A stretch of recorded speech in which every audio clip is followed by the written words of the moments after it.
Hi hello friends, ಏನಿದು ಬೆಟ್ಟ ತೋರಿಸ್ತಾ ಇದ್ದೀನಿ ಅಂತ ಅಂದ್ಕೊತಾ ಇದ್ದೀರಾ. ಸೊ ನಾನು ತೋರಿಸ್ತಾ ಇರೋ ಈ ದೇವಸ್ಥಾನ ಯಾಗಂಟಿ ಕೇವ್ ಅಂತಲೇ ಫೇಮಸ್ಸು. ನೋಡ್ತಾ ಇದ್ದೀರಲ್ಲ ಕೇವ್ ಎಷ್ಟು ಚೆನ್ನಾಗಿದೆ ನೋಡಿ. ಸೊ ಇದು ಎಲ್ಲಿದೆ ಅಂದರೆ, ಇತ್ತೀಚೆಗೆ ನಾವು ಮಂತ್ರಾಲಯಕ್ಕೆ ವಿಸಿಟ್ ಆಗಿದ್ವಿ ಫ್ಯಾಮ್ಲಿ ಜೊತೆ. ಸೊ ಬರ್ತಾ ಇದು ಒಂದು ಯಾಗಂಟಿ ಕೇವ್ನ ನಾವು ವಿಸಿಟ್ ಮಾಡಿದ್ವಿ. ತುಂಬ ಅಂದರೆ ತುಂಬ ಚೆನ್ನಾಗಿದೆ, ಮಸ್ಟ್ ವಿಸಿಟ್ ಅಂತಲೇ ಹೇಳ್ಬೋದು. ಇದು ಜಸ್ಟ್ ನಾಂದೇಳಿಂದ ಒಂದು 48 ಕಿಲೋಮೀಟರ್ಸ್ ಅಷ್ಟೇ ದೂರ ಇರೋದು.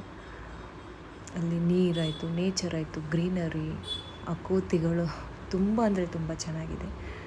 ಒಂದು ಸಲ ಟೈಮ್ ಸಿಕ್ಕರೆ ಹೋಗಿ ನೋಡ್ಕೊಂಡು ಬನ್ನಿ. ನೀರಂತೂ ನೋಡ್ತಾ ಇದ್ದೀರಲ್ಲ ಎಷ್ಟು ಫ್ರೆಶ್ ಆಗಿದೆ, ಮೀನುಗಳೆಲ್ಲ ಎಷ್ಟು ಚೆನ್ನಾಗಿ ತುಂಬಿದೆ. ನನ್ನ ಮಗಳಂತೂ ಅಲ್ಲಿಂದ ಬರೋಕ್ಕೆ ತಯಾರಿರಲಿಲ್ಲ.